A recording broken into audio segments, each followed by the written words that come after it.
Anong nangyari dito sa pisonet namin? Ba't nagkaganyan? Wala yung mga pisonet.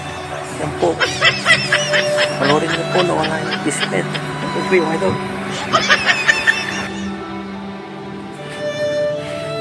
A few moments later.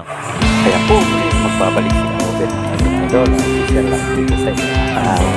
Pagpalang ako sa inyo mga idol. Kaya po, yung aming pisonet po, pinulag po yung dati luma po. Ngayon, i-renovate namin po para makapag-uwi natin yung papaguhin po natin yung kasi panurin ko po at i-restore po namin.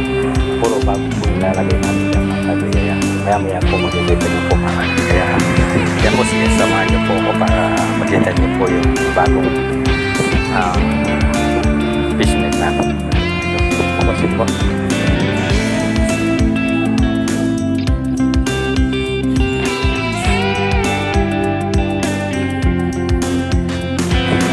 mga kagri at magpipicture na po si Tauben. Ayan na po yung materials niya. Ayan o.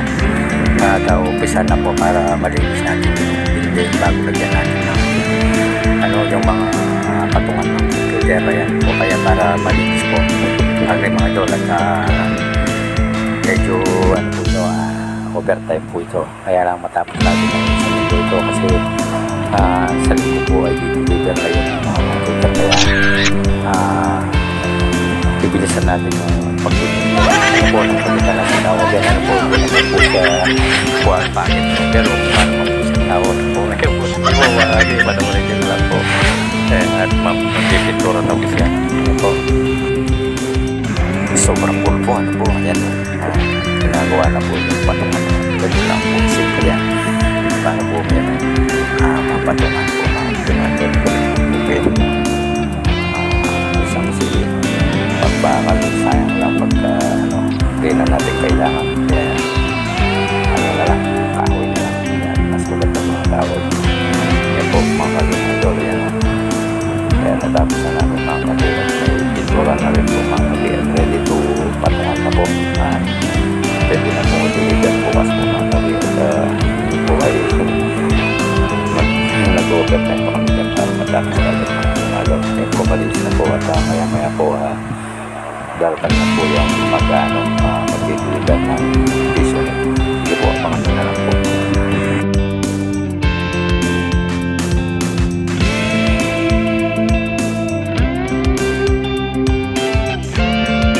Kaya po pa, mga agri mga idol, finally po, ayan na po sila. Nagdidiligan po ng mga piso. At maya-maya po, sasampak natin lang po mga pati. Kaya po, panood po natin. Sana po magustuhan niyo po.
sa store namin at naubos na po yung stock kasi hindi pa po kami nakapamili kasi busy po sa piso nito. Natapos po kasi namin ng 1 week kasi po yun nga po kasi i-deliver yung mga computer at baka class lang pa po nagpapalap lang. Kaya yan, saka na lang po ang mga malete pagtapos lang po yung gagawin po. Okay po. Ayan po mga kagri, tapos na po nga i-set up at sabit yung mga bata. Yan, mamaya po yan ay puno na puno kasi at marami pa pumili makakatira. Ayan po, nang-set up po mga kagri. Kaya ready na po sa tira. Pagtitira nila paglalaro ng mga bata. Ayan po yung pangalan ng ng PisoNet ay gaming center po. Yan po yung ligay ng mga nag-set up po dito, mga nag-deliver mga job. Kaya ayan po, sabik na po yung mga bata niya. Maya po hindi na singit-singit yung iba dahil sa sabik po siya na siyempre po first campers po yan. Ayan po sila, meron na po, ayan punong-puno na po mga job. Ayan sabik po sila kasi 1 week po yan, hindi na bukas po. Kaya po pingapon lang po yung paglabas ng mga bata nagpapatira at saka yung nagpapapasok kami nung pag wala na yung nakapasok na po yung mga bata. Kaya baka po mapagalit kami pagka mamanitira. Hindi po mga kagri, puno-puno po gabi na po kasi ito, siguro nasa 7 o'clock na po ng gabi ito. Kaya ayan po, mag-asa na kami po mga 9 o'clock kasi po may curfew po dito. Kaya kailangan 10 o'clock wala na, sarado na lahat yung mga tindahan tsaka PisoNet.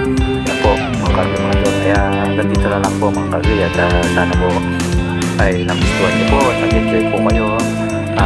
Maraming salamat po sa inyong muna sa pag-suporta kay Kaoben po at sa mga sumama po. Maraming salamat po. Sana po huwag kalimutan po mag-comment at mag-like at mag-share para po babalikan po kayo ni Kaoben po.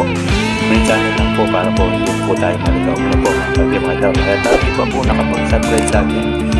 Kung napadaan po sa video nito, lang po mag-subscribe para po updated po kayo sa lahat ng ating video. Maraming salamat po. Ingat po kayo lagi at pagpalain po kayo baka may kapal at isang po na yung mga sa buhay. Sana po lagi kayo safe at masaya yung life ng inyong mga family. Maraming salamat po. See you next video. And God bless all. Bye bye.